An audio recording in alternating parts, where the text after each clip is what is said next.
Nyarlathotep, Nyarlathotep, el caos reptante, soy el último. Hablaré del vacío audiente. No recuerdo con claridad cuándo empezó, pero fue hace meses. La tensión general era horrible. A la agitación política y social de la época se sumaba el temor a un espantoso peligro físico, a un peligro tremendo y global, a un peligro que solo cabía atribuir a los fantasmas de la noche. Recuerdo que la gente andaba con la cara pálida y asustada, y murmuraba advertencias y presagios que nadie osaba repetir o admitir haber oído. Un sentimiento de monstruosa culpa reinaba en la tierra, y de los abismos interestelares llegaban frías corrientes que hacían estremecerse a los hombres en los parajes oscuros y solitarios. Y sobrevino un cambio demoníaco en la sucesión de las estaciones.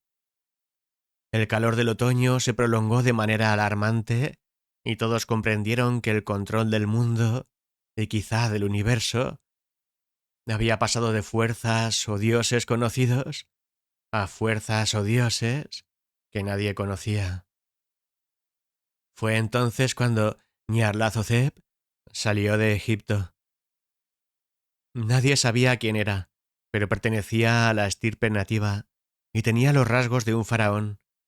Los fellajín se arrodillaron al verle, aunque no sabían por qué. Dijo que había despertado de las tinieblas de 27 siglos y que había oído mensajes de lugares que no eran de este planeta. Y Nyarlathotep recorrió los países de la civilización, cetrino, delgado, siniestro, sin parar de adquirir extraños instrumentos de vidrio y de metal que combinaba en otros más extraños. Hablaba de ciencias, de la electricidad, de la psicología, y hacía exhibiciones de poder de las que los espectadores salían mudos de asombro, aunque contribuían a difundir su fama. Con un estremecimiento, se recomendaban unos a otros ver a Nyarlathotep, y allí donde él iba, desaparecía el descanso, porque unos alaridos de pesadilla rasgaban las primeras horas de la madrugada. Nunca antes había habido un problema público de esa naturaleza. Ahora los hombres de experiencia casi deseaban poder prohibir el sueño de madrugada, a fin de que los gritos de la ciudad turbasen menos la luna pálida y compasiva cuando espejeaba en las aguas verdes que discurrían bajo los puentes y recortaban ruinosos campanarios contra un cielo enfermo. Recuerdo cuando Nyarlathotep llegó a mi ciudad, la grande, la vieja, la terrible ciudad de crímenes sin números.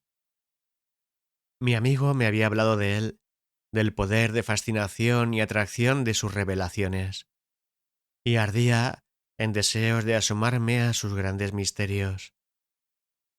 Mi amigo decía que eran más horribles y tremendos que mis más febriles lucubraciones. A lo que se proyectaba en una pantalla de la sala oscura, auguraba cosas que nadie más que Nyarlathotep se atrevía a profetizar, y que en la explosión de sus destellos se sustraía a los hombres lo que jamás se les había sustraído, pero que sólo se veía en los ojos. Y oí comentar en voz baja que los que conocían a Nyarlathotep tenían visiones que los demás no veían. Fue en el otoño caluroso cuando, junto con una multitud inquieta, acudí una noche a ver a Nyarlathotep en medio de la sofocante oscuridad. Subí por una escalera interminable hasta la sala abarrotada, y proyectadas sobre una pantalla vi siluetas encapuchadas en medio de ruinas y malignos rostros amarillos, atisbando desde detrás de monumentos caídos. Y vi cómo el mundo luchaba contra las tinieblas, contra oleadas de destrucción que venían del espacio último, girando, batiendo, luchando alrededor de un sol cada vez más apagado, cada vez más frío, Entonces, sorprendentemente, empezaron a surgir chispas alrededor de las cabezas de los espectadores y a ponérseles los cabellos de punta, al tiempo que surgían unas sombras grotescas como no sabría describir y se acucliliaban sobre sus cabezas.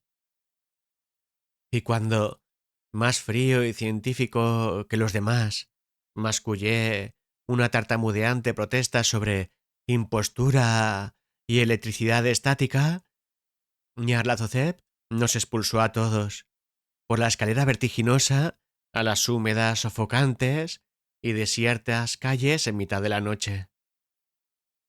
Grité que no me daba miedo, que nunca me asustaría, y los demás empezaron a gritar conmigo para desahogarse. Nos juramos unos a otros que la ciudad era exactamente la misma y que aún estaba viva. Y cuando las luces eléctricas empezaron a desvanecerse, maldijimos a la compañía una y otra vez, y nos reímos de las caras tan raras que poníamos. Creo que notamos que algo descendía de la luna verdosa, porque cuando empezamos a depender de su luz, avanzamos en extrañas formaciones involuntarias.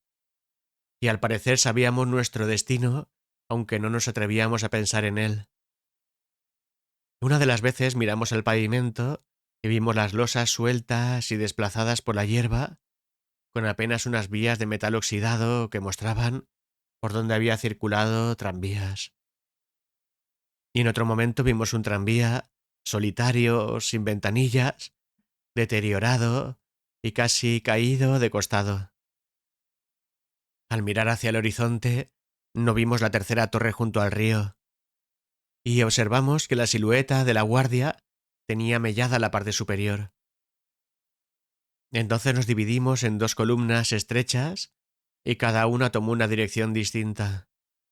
Una desapareció por un estrecho callejón de la izquierda, dejando solo el eco de un gemido espantoso.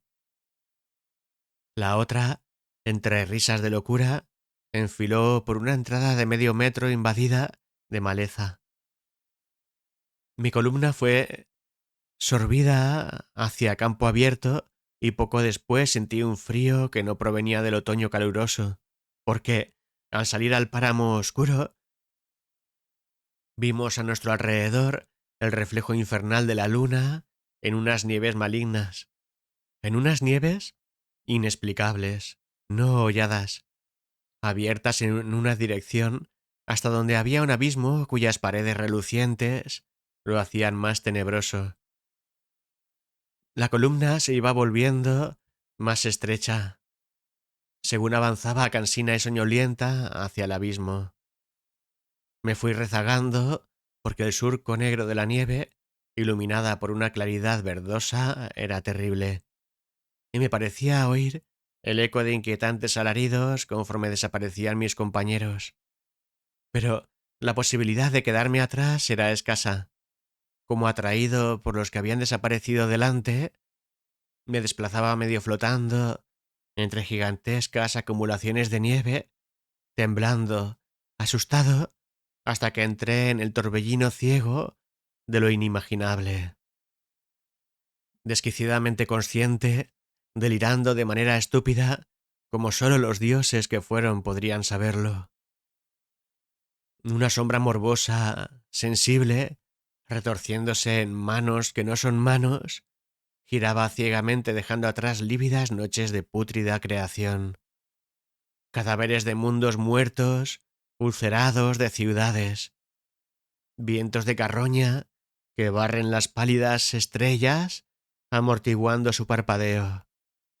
Y más allá de esos mundos, vagan espectros de monstruosas construcciones, columnas de templos profanos que descansan sobre rocas innominadas bajo el espacio y se alzan vertiginosas hasta el vacío de más allá de las esferas de luz y de las tinieblas.